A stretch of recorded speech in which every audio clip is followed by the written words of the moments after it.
Gentleman from Virginia, Mr. Good, for 5 minutes. Thank you very much, Mr. Chairman. Mr. Moore, I don't think you can potentially overestimate how important your presence is here today to try to educate the Democrat majority on basic economics, basic budget principles. Just to refer to something that was said by the previous speaker, you cannot give tax cuts to those who don't pay taxes. That, of course, would be welfare. Basically, you're paying people beyond what they earn, because it was said, hey, the Tax Cut and Jobs Act, most of the benefits were to higher income earners. Speaking of revenues from the tax cuts, what was the impact from the 2017 Tax Cuts and Jobs Act on what happened to tax revenues when tax rates were reduced? What happened to overall revenues? So one of it's important for people to understand exactly what we did, because I helped design that with Larry Kudlow and Art Laffer, and obviously Trump was heavily engaged in this. But the whole idea was we had the highest business taxes in the world. That just doesn't make America competitive. We all want to create jobs, right? The United States having a business tax rate that was in some cases 20 percentage points higher than all the countries we're competing with. As I used to say to Donald Trump, that's a Head Start program for every program we're competing with. So we brought that rate down from virtually the highest in the world. By the way, think about that. 5 years ago, the United States had the highest business tax rate in the world, and we cut it to below the average. And we saw enormous gains, as I mentioned, lowest unemployment rate, lowest poverty rate for every group. The idea that 83% of the benefits went to the top 1% is just fallacious. We saw gains throughout the economy. And there was just a piece in the Wall Street Journal about 2 weeks ago, sir, I'll get that for the record, that showed, lo and behold, guess what's happened to corporate tax receipts in the last 2 years? They've gone way up. So there was, and I didn't even expect this. I thought we'd see a revenue loss, but I just thought it would be good for the economy.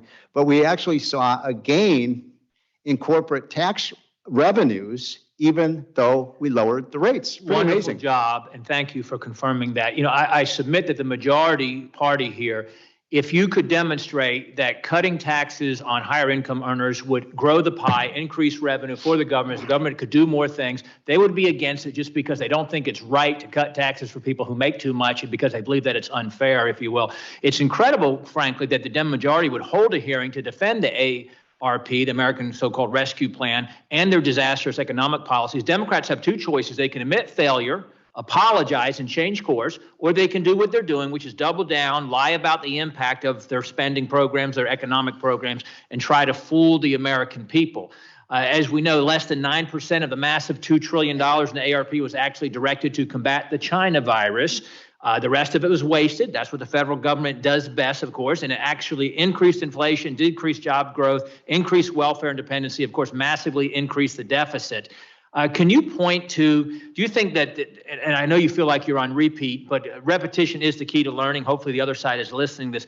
Can you point to how the ARP has helped or hindered the job recovery over the last year? It's amazing. They crush the economy. They eliminate more jobs. They make it impossible for employers to operate their businesses, for people to go to work. They fire workers for not getting a vaccine. So they crush the economy, eliminate millions of jobs like it's never happened in the history of the country. And now they want credit because they say they created jobs. Federal government didn't create any jobs. All they can do is create an environment, as you did during the Trump administration, that facilitates or allows businesses to do that. But do you think that the American Rescue Plan helped or hindered America's job recovery over the last year? The ARP itself, did it help or hinder the job recovery over the last year? Sorry, is that for me? That's to you, yes, sir. If you look at figure 5 in my testimony, this is really important about what happened with the American economy. Starting in late 2020, the red states opened up their economies. They didn't need any fiscal help. They opened up their businesses. They opened the restaurants, their stores, their churches, their playgrounds, their blah, blah, blah. There were no negative health effects to that. And if you look at this chart, you see the 10 states, there's now roughly 10 states, sir, that are actually above the employment level they had before pandemic.